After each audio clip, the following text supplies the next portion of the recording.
Hi all, welcome to Daily News Analysis. ഇന്ന് 19 October 2024 നമുക്ക് പ്രധാന വാർത്തകൾ എന്തൊക്കെയാണെന്ന് നോക്കാം. First of all, Israel versus the UN GS2 വരുന്ന ടോപ്പിക്കാണ്. A perilous highway to salvation in the Himalayas GS1 വരുന്ന ടോപ്പിക്കാണ്. Forecasting better in India come rain or shine GS3 വരുന്ന ടോപ്പിക്കാണ്. പ്രിലിംസ് പോയിന്റ് ഓഫ് വ്യൂവിൽ ഇമ്പോർട്ടൻ്റ്. സോ ഇത് മാത്രമല്ല, prelims question discuss ചെയ്യുന്നത്. So let's move on to the topics. First one is Israel versus the UN. നമുക്കറിയാം അടുത്തിടെയായിട്ട് ഇസ്രായേലും UN തമ്മിൽ നല്ല ഉരസലുണ്ട്. സോ അതുകൊണ്ട് തന്നെ ആന്റോണിയോ ഗുട്ടറസ് കഴിഞ്ഞിടയ്ക്ക് ഇസ്രായേലിലേക്ക് പോകാനെന്ന സാഹചര്യത്തിൽ ഒരു ബാൻ ഇസ്രായേൽ ഏർപ്പെടുത്തുകയുണ്ടായി. ആ കാര്യമൊക്കെയാണ് ഇതിനകത്ത് ഡിസ്കസ് ചെയ്യുന്നത്. മെയിൻലി ഇന്ത്യയുടെ അതിനകത്ത് സ്റ്റാൻസിനെ കുറിച്ചൊക്കെയാണ് പറയുന്നത്. India's recent decision to distance itself from a UN letter supporting Secretary General Antonio Guterres, which criticized Israel's ban on him, raises concerns. അപ്പം ഈ ഇന്ത്യ കഴിഞ്ഞിടയ്ക്ക് ഈ കത്ത്, അതായത് ഒരു കത്ത് ഫ്രെയിം ചെയ്യുകയുണ്ടായി UN സെക്രട്ടറി ജനറലിനെ സപ്പോർട്ട് ചെയ്തുകൊണ്ട്, അല്ലെങ്കിൽ ഇസ്രായേലിന്റെ ബാനിനെ ക്രിട്ടിസൈസ് ചെയ്തുകൊണ്ട് ഒരു ലെറ്റർ UN ഫ്രെയിം ചെയ്തു. ആ ഡിസിഷനിൽ നിന്ന്, ആ ലെറ്ററിൽ നിന്ന് ഇന്ത്യ മാറി നിൽക്കുകയുണ്ടായി. The letter, backed by 104 nations and the African Union, reflects global unease about Israel's action against the UN, especially following its retaliatory measures in response to the October 7 Hamas attacks. India's abstention from the letter and lack of criticism towards Israel's actions, despite its significant contributions to the UN and the risks faced by Indian peacekeepers in Lebanon, is seen as a cautious approach to maintain its bilateral ties with Israel. നമ്മൾ അടുത്തിടയ്ക്ക് കണ്ടിരുന്നു അല്ലെങ്കിൽ Indian piece keepers ഒക്കെ ഓരോ റിസ്കിലാണ്. നമ്മുടെ ഈ UNPKF, United Nations peace keeping force, അതിന്റെ കുറച്ച് പ്രവർത്തനങ്ങളെയൊക്കെ ഇസ്രായേലിന്റെ ആക്ഷൻസ് ഡിസ്റപ്റ്റ് ചെയ്യുകയുണ്ടായി അവിടെ ലെബണനിലൊക്കെ. സോ അതൊക്കെ നമ്മൾ അടുത്തിടയ്ക്ക് ന്യൂസിൽ കണ്ടിരുന്നു. അപ്പം ഇന്ത്യയുടെ ഈ കാര്യത്തിൽ നിന്നുള്ള അബ്സ്റ്റൻഷൻ, അതായത് ലെറ്റർ സൈൻ ചെയ്യാതെ മാറി നിന്നത്, it's a cautious approach to maintain its bilateral ties with Israel. പിന്നെ ക്രിറ്റിക്സ് പറയുന്നത് India should uphold the UN's integrity and the principles of international law without compromise. അതാണ് ക്രിറ്റിക്സ് പറയുന്നത്. കാരണം UN എന്ന് പറയുന്ന ഒരു ബോഡിക്ക് ഒരു ഇന്റഗ്രിറ്റി ഉണ്ട്, and should uphold the principles of international law. So അങ്ങനെ ആ കാര്യങ്ങൾ അപ്ഹോൾഡ് ചെയ്യണമെന്നാണ് ക്രിറ്റിക്സ് ആർഗ്യൂ ചെയ്യുന്നത്. അടുത്തതായിട്ട് ഒരു ആർട്ടിക്കിൾ ഉണ്ടായിരുന്നു, a perilous highway to salvation in the Himalayas. ഇത് GS1 വരുന്ന ഒരു ടോപ്പിക്കാണ്. ഇതായിരുന്നു ആ ആർട്ടിക്കിൾ എന്ന് പറയുന്നത്. ചാർദം ഹൈവേ പ്രോജക്റ്റിനെ പറ്റിയൊക്കെ ആയിരുന്നു. അത് എൻവയോൺമെന്റിനെ എങ്ങനെയൊക്കെ അഫക്ട് ചെയ്യുന്നു, ആ കാര്യങ്ങളൊക്കെയായിരുന്നു ഈ ആർട്ടിക്കിളിൽ പറഞ്ഞത്. നമുക്ക് നോക്കാം എന്തൊക്കെയാണ്. The 𝗗𝗏 Highway project, intended to enhance religious tourism in Uttarakhand, poses significant risks to the region's fragile mountain ecology, according to a recent study led by 𝗗𝗏𝗄𝗃 from the University of Potsdam. അപ്പം ഈ 𝗗𝗏 highway main ആയിട്ട് കൊണ്ടുവന്നതിന്റെ കാര്യം എന്ന് പറഞ്ഞാൽ, first one is ഉത്തരാഖണ്ഡിന്റെ religious tourism promote ചെയ്യുക. നമുക്കറിയാവുന്ന കാര്യമാണ് ഉത്തരാഖണ്ഡ്. പിന്നെ കൂടാതെ മിലിറ്ററിയുടെ ആക്ടിവിറ്റീസും കൃത്യമായിട്ട് നടക്കാനും കൂടെ വേണ്ടിയായിരുന്നു ഇങ്ങനെ ഒരു 𝗗𝗏 ഹൈവേ പ്രോജക്റ്റ് കൊണ്ടു. The project, which involves constructing a 900-kilometer road at a cost of 12,000 crore, has been criticized for exacerbating risks and neglecting environmental considerations. നമുക്കറിയാവുന്ന കാര്യമാണ് വൈബ്രന്റ് വില്ലേജ് സ്കീം ഒക്കെ ബഡ്ജറ്റ് ചെയ്യുന്നതാണ്. പിന്നെ അതുപോലെ ബോർഡർ ഏരിയ ഡെവലപ്മെന്റ് പ്രോഗ്രാംസ് ഉണ്ട്. So ഇങ്ങനെയുള്ള border area സ്റ്റേറ്റ്സിലൊക്കെ infrastructural developments വളരെയധികം ഇപ്പം നമ്മൾ കാണുന്നതാണ്. It's part of the government's agenda too. So അതൊക്കെ വെച്ച് നോക്കുമ്പോൾ ഇങ്ങനെ ഒരു ഇൻവെസ്റ്റ്മെന്റ് ആണ് നമ്മൾ ഈ പ്രൊജക്ടിന് വേണ്ടി ഇട്ടിരിക്കുന്നത്. ഏകദേശം 12,000 കോടിയാണ്. But it has criticised for exasperating landslide risk. വളരെയധികം റിസ്കിയാണ് എൻവയോൺമെന്റിൽ. കാരണം ആ ഏരിയ എന്ന് പറയുന്നത് ഉത്തരാഖണ്ഡ് റീജിയൻ നമുക്കറിയാവുന്ന പോലെ it's eco sensitive and fragile region. So എൻവയോൺമെന്റുമായിട്ട് വളരെയധികം it's a regions fragile mountain ecology, അതായത് വളരെയധികം സെൻസിറ്റീവ് ആയിട്ടുള്ള ഒരു എക്കോളജിയാണ് നമ്മുടെ ഈ ഉത്തരാഖണ്ഡ് റീജിയനുള്ളത്. നമുക്കറിയാവുന്നതാണ് അവലാഞ്ചേസും അതുപോലെ ലാൻഡ് സ്ലൈഡ്സും ഫ്ലഡിങ്ങും ഒക്കെ നമ്മൾ അടുത്തിടയ്ക്ക് ന്യൂസുകൾ കണ്ടിട്ടുള്ളൂ. സോ അങ്ങനെയുള്ള ഏരിയയിൽ ഇങ്ങനെ ഒരു ഇൻഫ്രാസ്ട്രക്ചർ പ്രോജക്റ്റ് അത് എത്രത്തോളം സസ്റ്റൈനബിൾ ആണ്, അതൊരു ക്വസ്റ്റ്യൻ ആണ്. അതൊക്കെയായിരുന്നു ഈ ആർട്ടിക്കിളിൽ ഡിസ്കസ് ചെയ്യുന്നത്. The study found over 300 landslides along the route, with road widening contributing to a doubling of the incidence. അപ്പം ഏകദേശം 300-ലധികം ലാൻഡ്സ്ലൈഡ്സ് ഈ റൂട്ടിൽ ഉണ്ടായിട്ടുണ്ട്. പിന്നെ അത് സ്റ്റഡി പ്രകാരം with road widening contributing to a doubling of this incidence. ഈ വീതി കൂട്ടൽ, അതായത് ഹൈവേ പ്രൊജക്റ്റ് ആണ്. സോ ആ വീതി കൂട്ടൽ ഈ ഇൻസിഡൻസിനെ ഡബിൾ ചെയ്യുക ഉണ്ടായത്. ഓക്കെ,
ഗവൺമെന്റ് എന്താ ചെയ്തത്, ഇതിനെ സ്മോളർ പ്രോജക്ട്സ് ആക്കി മാറ്റി.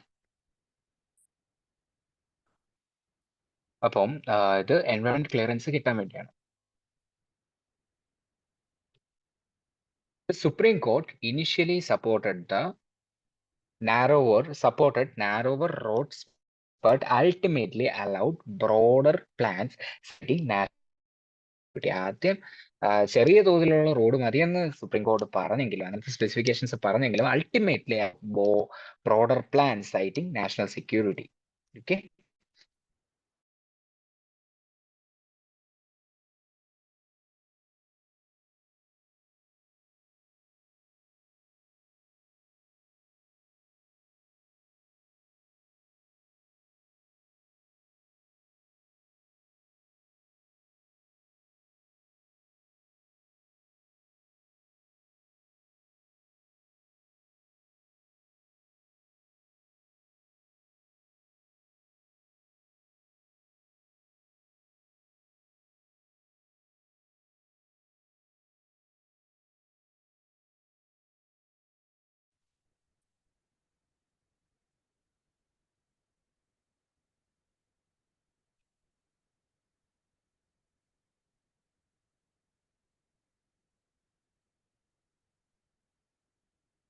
moreover, the ongoing construction activities have destabilized local ecosystems, leading to issues like ground subsidized water, driving local populations to abandon agriculture in favor of tourism-related jobs. ഇങ്ങനെ അധികം പ്രശ്നങ്ങളൊക്കെ ഉണ്ടാകുമ്പോഴത്തേനും water resource depletion ഉണ്ടാവുക ഏരിയയിൽ, പിന്നെ അതുപോലെ ground subsidy, നമ്മൾ ഉത്തരാഖണ്ഡിലൊക്കെ കണ്ടതായിരുന്നു ഗ്രൗണ്ട് സബ്സിഡൻസ്, കുറച്ച് ലാൻഡ് ഒക്കെ താന്നു പോകുന്ന കാര്യം നമ്മൾ ന്യൂസിൽ കണ്ടത്.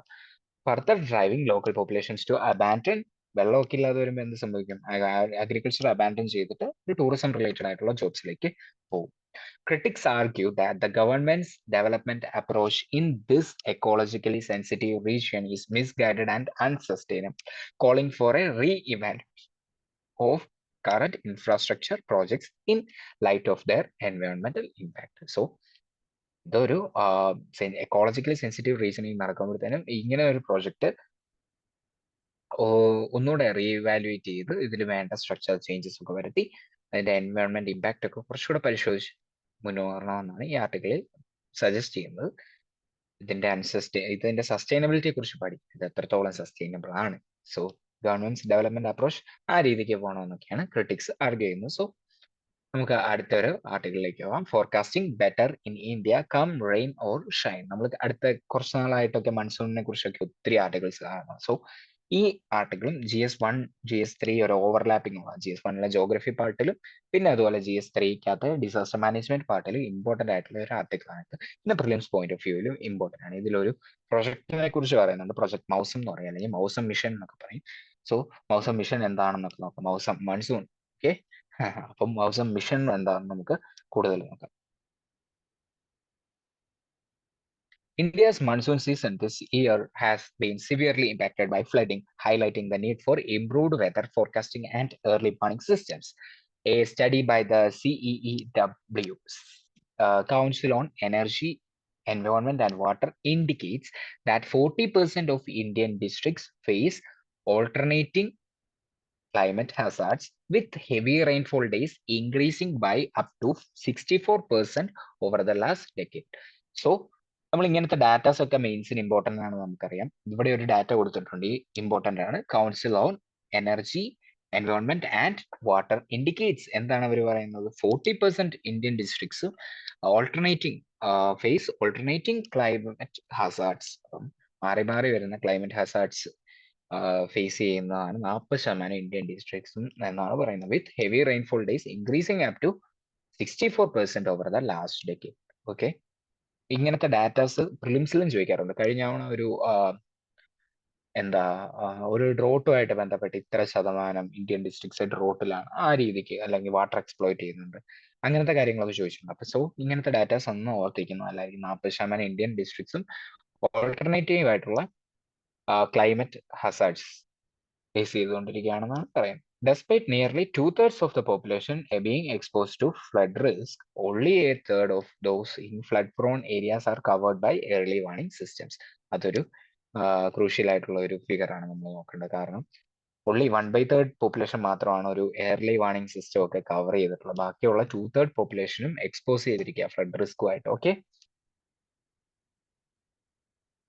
നമുക്കറിയാം അടുത്തിടയ്ക്ക് വയനാടിന്റെ പ്രശ്നമൊക്കെ, അതാണ് നമ്മൾ തൊട്ട് മുന്നത്തെ ഈ സ്ലൈഡിൽ തന്നെ എഴുതിയിട്ടുണ്ടല്ലോ. India's monsoon season this year has severely impacted by flooding. നമുക്ക് വയനാട് ഉൾപ്പെടെയുള്ള കാര്യങ്ങൾ നമുക്ക് അറിയുന്നതാണ്. അപ്പൊ അവിടെയൊക്കെ ഇംപ്രൂവ്ഡ് വാർണിംഗ് സിസ്റ്റം. ഇപ്പൊ അടുത്തിടയ്ക്കായിട്ട് എക്സ് റേഞ്ച് റഡാറിനെ കുറിച്ചൊക്കെ നമ്മൾ ന്യൂസിൽ കുറെ ദിവസമായിട്ടുണ്ടായിരുന്നു. അപ്പം അത് നമ്മൾ ഇവിടെ വയനാടാണ് കേരളത്തിലെ ഇപ്പം റീസെന്റ് ആയിട്ട് ഇംപ്ലിമെന്റ് ചെയ്യാൻ പോകുന്നത്, അല്ലെങ്കിൽ കൊണ്ടുവരാൻ പോകുന്ന റഡാർ. അതിനെ കുറിച്ചൊക്കെ നമ്മൾ ന്യൂസ് ഇന്നലെ മിനിഞ്ഞാന്നൊക്കെ ആയിട്ടുണ്ടായിരുന്നു.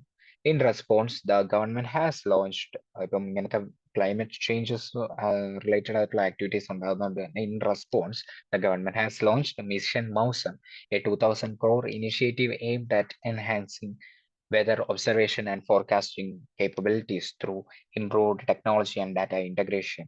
ഇത് ഏകദേശം ഒരു 2000 കോടിയുടെ ഇനിഷ്യേറ്റീവ് ആണ്. എന്തിനു വേണ്ടിയാണ് തുടങ്ങിയെന്ന് ചോദിച്ചാൽ enhancing weather observation and forecasting capabilities through improved technology and data integration. ഇതിന്റെ ഒരു പ്രൈമറി എയിമാണ്. The mission involves the Indian Meteorological Department and other key institutes.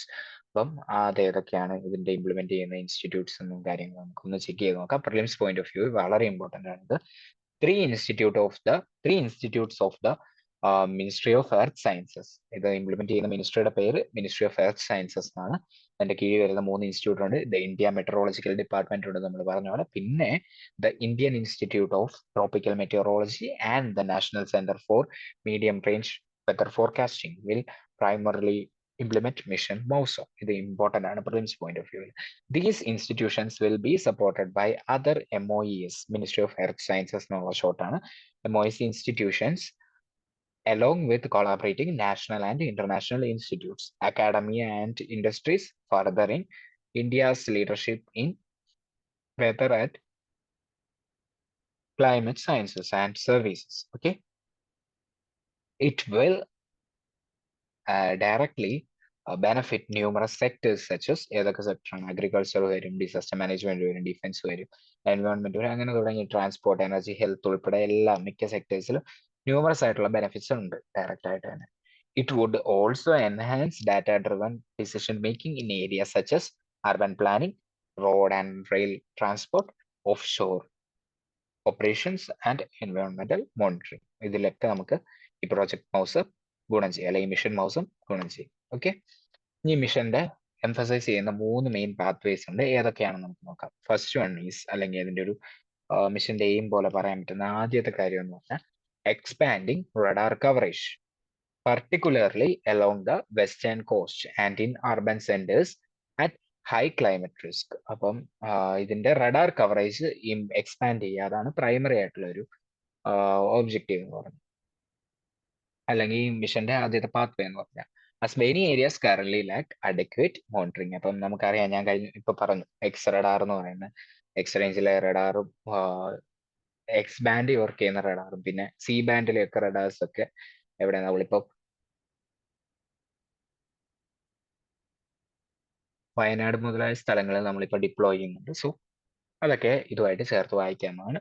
Making weather data publicly accessible, radar coverage കൂട്ടുക.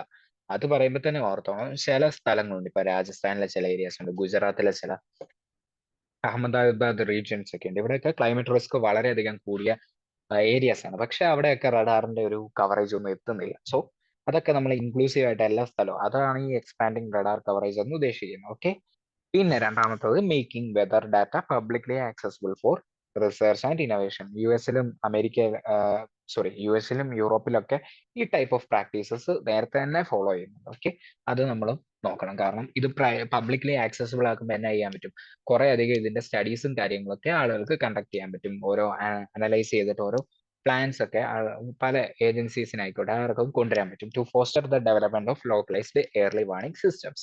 Okay, ഇതൊക്കെ മനസ്സിലായെന്ന് വിശ്വസിക്കുന്നു. അടുത്തതായിട്ട് enhancing communication tools to improve user understanding of weather warnings, helping communities better interpret and act on forecast. അപ്പൊ അതിനകത്ത് വരുന്നത് enhancing communication tools, ഇപ്പോൾ ഉള്ള ടൂൾസിനെ കൂടുതലും എൻഹാൻസ് ചെയ്യിപ്പിക്കുക. എന്തിനു വേണ്ടിയാ, ഒരു ബെറ്റർ അണ്ടർസ്റ്റാൻഡിങ് കിട്ടാൻ വേണ്ടിയാ വെതർ വാർണിംഗിനെ കുറിച്ച്.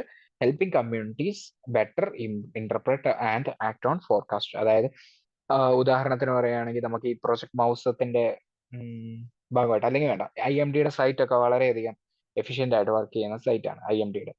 മൗസോ എന്നാണ് ആ സൈറ്റിന്റെ പേര്. സോ ആ സൈറ്റിലൊക്കെ നമുക്ക് വേണമെങ്കിൽ എന്നാ ചെയ്യാൻ പറ്റും, ഇപ്പൊ നമുക്ക് വെതർ അലേർട്ട് ജില്ലയിലൊക്കെ വരുന്നുണ്ട്, ഗ്രീൻ അലേർട്ട്, റെഡ് അലേർട്ട്, അല്ലെങ്കിൽ അലേർട്ട് ഇല്ല എന്നുള്ള ഗ്രീൻ കൊടുക്കാറുണ്ട്, റെഡ് യെല്ലോ കൊടുക്കാറുണ്ട്, ഓറഞ്ച് കൊടുക്കാറുണ്ട്, റെഡ് കൊടുക്കാറുണ്ട് അലേർട്ട്. നമ്മളത് ഡീറ്റെയിൽഡ് ആയിട്ട് വേറെ കഴിഞ്ഞ ഒരു DNA നമ്മൾ ഡിസ്കസ് ചെയ്തിട്ടുണ്ടായിരുന്നു കുറച്ച് ദിവസം മുന്നത്തെ. എല്ലാവരും ഓർക്കുന്നുണ്ടെന്ന് വിശ്വസിക്കുന്നു. അപ്പം അതിനകത്തെ പോലെ ആ രീതിക്ക് ഇപ്പം ഡിസ്ട്രിക്ട് കളക്ടറുടെ ഒക്കെ പേജ് ഒക്കെ ആണെങ്കിൽ നമ്മൾ ആക്റ്റീവ് ഇങ്ങനത്തെ വെതർ വാർണിംഗ്സ് ഒക്കെ നമുക്ക് കാണാൻ പറ്റും പേജസിൽ. അപ്പം ഇതുപോലെ നമ്മുടെ ടെക്നോളജി ഉപയോഗിച്ചുകൊണ്ട് പല വീഡിയോസ് ഒക്കെ നമുക്ക് വേണമെങ്കിൽ ക്രിയേറ്റ് ചെയ്യാം. ടെലിഫിലിംസ് ഒക്കെ, അല്ലെങ്കിൽ ചെറിയ ഫിലിംസ്, ഷോർട്ട് വീഡിയോസ്, റീൽസ് പോലൊക്കെ ക്രിയേറ്റ് ചെയ്തിട്ട് വേണമെങ്കിൽ ജനങ്ങൾക്ക് ഒരു വാർണിംഗ് കൊടുക്കാൻ പറ്റും. അതായത് ഇപ്പം വാർണിംഗ് കൊടുക്കുന്നുണ്ടെന്ന് നമുക്കറിയാം. കളക്ടറുടെ പേജിൽ ഇന്ന് റെഡ് അലർട്ട് ഉണ്ട്, അല്ലെങ്കിൽ ഇന്ന് യെല്ലോ അലർട്ട് ഉണ്ട്. ഈ വാർണിംഗ്സ് ഓൾറെഡി കൊടുക്കുന്നുണ്ട്. ആ വാർണിംഗ്സ് കൊടുക്കുമ്പോൾ തന്നെ എങ്ങനെ അവർ റിയാക്ട് ചെയ്യണം, എങ്ങനെ അവർ അതിന് വേണ്ട മെഷേഴ്സ് എടുക്കണം, ആ സമയത്ത് എങ്ങനെ അത് ആക്ട് ചെയ്യണം എന്നുള്ള കാര്യങ്ങൾ ഒരു വീഡിയോ പരമായിട്ടൊക്കെ കൊടുക്കുകയാണെങ്കിൽ ആളുകൾക്ക് കുറച്ചുകൂടെ ഈസിലി ആ കാര്യങ്ങളൊക്കെ കമ്മ്യൂണിക്കേറ്റ് ആവും. ഓക്കെ, എന്തൊക്കെ സൂക്ഷിക്കണം. സോ ആ രീതിക്കാണ് ഈ എൻഹാൻസിങ് കമ്മ്യൂണിക്കേഷൻ ടൂൾസ് എന്ന് പറയുന്ന ഭാഗത്ത് ഡിസ്കസ് ചെയ്യുന്നത്. ഓക്കെ, ഇപ്പൊ 3 കാര്യമായിരുന്നു. First one radar coverage expand ചെയ്യുക, പിന്നെ വെതർ ഡാറ്റ പബ്ലിക്ലി ആക്സസിബിൾ ആക്കുക, പിന്നെ എൻഹാൻസിങ് കമ്മ്യൂണിക്കേഷൻ ടൂൾസ്. അപ്പൊ ഈ കാര്യങ്ങളെല്ലാം മനസ്സിലായെന്ന് വിശ്വസിക്കുന്നു. അടുത്തതായിട്ട് overall mission Mausam aims to make India more resilient to extreme weather by transforming how weather information is shared and understood, which is crucial given the increasing toll of climate related events on lives and livelihoods. അപ്പം mission മൗസം aim ചെയ്യുന്ന എന്താണ്, ഇന്ത്യയെ കുറച്ചുകൂടെ resilient ആക്കുക. അതായത് extreme weather events അങ്ങനെ വരുമ്പോൾ yearly warning ഒക്കെ ജനങ്ങൾക്ക് കൊടുത്തിട്ട് കൂടുതൽ ആളുകളെ ക്ലൈമറ്റ് റെസിലിയന്റ് ആക്കുക. അപ്പം ഈ ഇൻഫർമേഷൻ ഒക്കെ ഷെയർ ചെയ്യുക. നമ്മൾ അത് ആ പാത്വേക്കകത്ത് 3 ഇതുമായിട്ട് അലൈൻ ചെയ്ത പാത്വേസ് നിങ്ങൾക്ക് നോക്കിയാൽ മനസ്സിലാവും. സോ നമുക്ക് എന്നാ ചെയ്യാൻ പറ്റും, നമുക്ക് ക്ലൈമറ്റ് റിലേറ്റഡ് ഇവന്റ്സ് എന്ന് വരുന്ന ഡെത്തോ അല്ലെങ്കിൽ അതിന്റെ ഒരു ഫേറ്റാലിറ്റീസും കാര്യങ്ങളൊക്കെ നമുക്ക് കുറച്ചു കൊണ്ടുവരാൻ പറ്റും. ഇതുമായിട്ട് ബന്ധപ്പെട്ട് നമുക്കൊരു പ്രിലിംസ് ക്വസ്റ്റ്യനും കൂടെ നോക്കാം. What is the primary goal of India's mission Mausam initiative? Option A, to increase agricultural production in rural areas. to enhance weather observation and forecast capabilities, to promote tourism in coastal regions, to improve infrastructure in urban centers. അത് നമ്മുടെ ഈ mission മൗസമിനെ കുറിച്ചുള്ളത് നമുക്ക് പഠിച്ചപ്പോൾ നമുക്ക് മനസ്സിലായിട്ടുണ്ട് ഇതിന്റെ answer എന്താണെന്ന്. എല്ലാവരും ഒന്ന് കമന്റ് ബോക്സിൽ ടൈപ്പ് ചെയ്യുക. സോ ഒന്നുകൂടെ നമുക്ക് ജസ്റ്റ് ഇന്ന് പഠിച്ചതൊന്ന് റീക്യാപ്പ് ചെയ്യാം. ഫസ്റ്റ് വൺ എന്തായിരുന്നു? Israel versus UN. അപ്പം ഇസ്രായേൽ UN തമ്മിലുള്ള ആ ഒരു കോൺഫ്ലിക്റ്റ്, ഇസ്രായേൽ UN ബാൻ ചെയ്തു. പക്ഷെ എന്തായി, ആ UN സപ്പോർട്ട് ചെയ്ത് ഒത്തിരി മെമ്പർ നേഷൻസ് കുറെ ലെറ്റർ ഒക്കെ സൈൻ ചെയ്യുകയൊക്കെ ഉണ്ടായി, ഒരു ലെറ്റർ. പക്ഷെ ഇന്ത്യ അതിൽ നിന്ന് വിട്ടു നിന്നു. അപ്പൊ രണ്ട് തരത്തിലാണ് ആളുകൾ റിയാക്ട് ചെയ്യുന്നത്. ഇന്ത്യയുടെ ആ ഒരു ഇസ്രായേലുമായിട്ടുള്ള ബൈലാറ്ററൽ ടൈസിന്റെ ഒരു സപ്പോർട്ട് പ്രകാരമാണ്, അല്ലെങ്കിൽ അതിനെ മാനിക്കുന്നതുകൊണ്ടാണ് ഇന്ത്യ വിട്ടു നിന്നതെന്ന് പറയുന്നവരുണ്ട്. പിന്നെ ക്രിട്ടിക്സ് എന്താ ആർഗ്യ ചെയ്യുന്നത്, അങ്ങനെ വിട്ടു നിൽക്കുന്നത് ശരിയല്ല. കാരണം ഒരു ഇന്റർനാഷണൽ ലോ, അതുമായിട്ട് നമുക്കൊരു എന്താ ഒരു നമ്മൾ അതിനെ ഇന്റർനാഷണൽ ലോ പാലിക്കുന്നത് കൊണ്ട് തന്നെ നമ്മൾ അതുമായിട്ട് ചേർന്ന് പോകണമെന്ന് പറയുന്ന ആളുകൾ ഉണ്ട്. ഈ രണ്ട് സ്റ്റാൻസ് ഉണ്ട്, അത് നമ്മൾ കണ്ടു. സോ നമ്മളൊരു ബാലൻസിങ് ആയിട്ട് ഉത്തരങ്ങളൊക്കെ എഴുതുമ്പോൾ ബാലൻസിങ് ആയിട്ട് ഇതിനെ കാണുക. കാരണം ഇന്ത്യ എപ്പോഴും നമുക്കറിയാം, നമ്മൾ അങ്ങനെ എക്സ്ട്രീം ഇതിലൊന്നും നമ്മളെ ഒന്ന് ചിന്തിക്കാതെ ആക്ട് ചെയ്യുന്ന ആളുകളല്ല ഇന്ത്യ എന്ന് എല്ലാവർക്കും അറിയാവുന്ന കാര്യമാണ്. പിന്നെ അടുത്തത് perilous highway to salvation in the Himalayas, Chardham project. അപ്പം നമ്മൾ ഇത് GS 1 കാണുന്നതാണ്. പിന്നെ അതിൽ തന്നെ ഉള്ള ജോഗ്രഫിയും ആയിട്ട് റിലേറ്റഡ് ആണ്. പിന്നെ കൂടാതെ ഇൻഫ്രാസ്ട്രക്ചറുമായിട്ട് ബന്ധപ്പെട്ടതാണ്. അതായത് നമ്മുടെ ഈ ഹൈവേ പ്രോജക്റ്റ് എന്നൊക്കെ പറഞ്ഞ ഇൻഫ്രാസ്ട്രക്ചർ ഡെവലപ്മെന്റ് ആണ്. സോ അല്ലെങ്കിൽ GS 4 വേണമെങ്കിൽ നമുക്ക് ഇതിനെ കണക്ട് ചെയ്യാം. കാരണം എത്തിക്കലി നോക്കുമ്പോൾ ഇതിനകത്ത് രണ്ട് ടൈപ്പ് ഓഫ് ഇതുണ്ട്. ഒരു കോൺഫ്ലിക്ട് നമ്മൾ പറയുമ്പോൾ എക്സാമ്പിൾ പറയാൻ പറ്റുന്നതാണ്. അതായത് എന്ത് കോൺഫ്ലിക്റ്റാ? ഇൻഫ്രാസ്ട്രക്ചർ ഡെവലപ്മെന്റ് വേഴ്സസ്, അല്ലെങ്കിൽ ഡെവലപ്മെന്റ് വേഴ്സസ് എൻവയോൺമെന്റ് എന്ന് പറയുന്ന ഒരു ആസ്പെക്റ്റിൽ ഇങ്ങനത്തെ കാര്യങ്ങൾ നമുക്ക് ഡിസ്കസ് ചെയ്യാൻ പറ്റുന്നതാണ്. അപ്പൊ ഇതിനകത്ത് പറഞ്ഞ എന്തായിരുന്നു, ശാരദം പ്രോജക്റ്റ് വന്നപ്പോഴത്തേനും അത് സസ്റ്റൈനബിൾ ആണോ എന്ന് ഗവൺമെന്റ് ഒന്നുകൂടെ പരിശോധിക്കേണ്ടതുണ്ട്. കാരണം ഇത് വന്ന പിന്നെ എന്താണ്, ഹൈവേയുടെ ഒക്കെ വീതി കൂടിയപ്പം എന്ത് സംഭവിച്ചു? കുറെ അധികം ഒന്നാമത് അത് എക്കോ സെൻസിറ്റീവ് ഏരിയയാണ്. അപ്പം ലാൻഡ് സ്ലൈഡ്സ് ഒക്കെ കൂടിയിട്ടുണ്ട്, ലാൻഡ് സ്ലൈഡ്സ് ഒക്കെ ഇരട്ടിച്ചിട്ടുണ്ടെന്നാണ് ഈ പ്രോജക്റ്റ് വന്ന പിന്നെ റിപ്പോർട്ട്സ് ഒക്കെ പറയുന്നത്. പിന്നെ കൂടാതെ ഗവൺമെന്റ് ഒക്കെ എന്താണ് പറയുന്നത്, ഇത് അങ്ങോട്ടുള്ള ടൂറിസത്തിനെ പോസിറ്റീവായിട്ട് ഇമ്പാക്ട് ചെയ്യും. കൂടാതെ തന്നെ റിലീജിയസ് ടൂറിസം എക്സ്പെഷ്യലി അതിനെ പോസിറ്റീവായിട്ട് ഇമ്പാക്ട് ചെയ്യും. സെക്കൻഡ്ലി പറയുവാണെങ്കിൽ മിലിറ്ററീസിനെ അത് ഹെൽപ്പ് ചെയ്യും. So it's a concern of national security too. അപ്പം ആ രീതിക്ക് ആൻസറിനെ കൊടുക്കുക. നാഷണൽ സെക്യൂരിറ്റി നമ്മൾ അതും ഒരു പ്രൈമസി കൊടുക്കേണ്ട ഒരു ഏരിയ ആണ്. സോ ആ രീതിക്കായിരുന്നു ആർട്ടിക്കിൾ പോയത്. പിന്നെ GS 3 നമ്മൾ പറയുന്നത് forecasting better in India come rain or shine. അപ്പം ബെറ്റർ റെയിൻ ഫോർകാസ്റ്റിംഗ് ആവശ്യമാണ് ഇന്ത്യയിൽ. കാരണം ഇപ്പൊ അടുത്തിടയ്ക്കായിട്ട് വളരെയധികം അൺപ്രഡിക്റ്റബിൾ ആയിട്ടുള്ള ക്ലൈമറ്റ് ചേഞ്ചിന്റെ റിലേറ്റഡ് ആയിട്ടുള്ള ഇവന്റ്സ് ഒക്കെ സംഭവിക്കുന്നുണ്ട്. So it's important to act earlier, അല്ലെങ്കിൽ prevention is better than cure എന്ന് പറയുന്ന പോലെ ഏർലി ഫോർകാസ്റ്റ് ഒക്കെ ആവശ്യമാണ്. അപ്പൊ നമുക്ക് തന്നെ എടുക്കാൻ പറ്റും, മുൻകരുതൽ എടുക്കാൻ പറ്റും. അപ്പൊ നമുക്ക് ഫെയ്റ്റാലിറ്റീസും ലൈവ്ലിഹുഡ് നഷ്ടപ്പെടുന്നതിനും ഒക്കെ നമുക്ക് കൗണ്ടർ ചെയ്യാൻ പറ്റുന്നതാണ്. അപ്പൊ അതിന്റെ കൂടെ ചേർത്ത് വായിച്ചതാണ് പ്രൊജക്ട് മൗസം എന്ന് പറഞ്ഞ ഒരു പ്രൊജക്ടിനെ കുറിച്ച്. പ്രൊജക്ട് മൗസത്തിനകത്ത് തന്നെ നമ്മൾ പറഞ്ഞുകൊണ്ടിരുന്നത്. പ്രൊജക്ട് മൗസത്തിനകത്ത് 3 ടേക്ക് അവേസ് ആയിരുന്നു. ഇത് MOSന്റെ കീഴിലാണ് വരുന്നത്. പിന്നെ കൂടാതെ 3 ടേക്ക് അവേസ് ആയതുകൊണ്ട് തന്നെ റഡാർ കവറേജിന്റെ എക്സ്പാൻഡ് ചെയ്യുക. പിന്നെ കൂടാതെ making weather data publicly accessible, പൊതുജനങ്ങൾക്ക് ഇത് കൊടുക്കുക. പിന്നെ കൂടാതെ എൻഹാൻസിങ് കമ്മ്യൂണിക്കേഷൻ ടൂൾസ്, കൂടുതൽ ആളുകൾക്ക് സുപരിചിതമാകുന്ന രീതിക്ക് ഇതിന്റെ മുന്നറിയിപ്പുകളൊക്കെ ഈസിലി ജനങ്ങളിലേക്ക് കമ്മ്യൂണിക്കേറ്റ് ചെയ്യുക. ആ രീതിക്കായിരുന്നു ആ കാര്യം പറയാം. പിന്നെ ഒരു പ്രിലിംസ് ക്വസ്റ്റ്യൻ ഡിസ്കസ് ചെയ്തു. ഇതിന്റെ ആൻസർ ഒക്കെ എല്ലാവരും ഒന്ന് കമന്റ് ബോക്സിൽ ടൈപ്പ് ചെയ്യുക. സോ അടുത്ത DNA നമുക്ക് കാണാം. Thank you.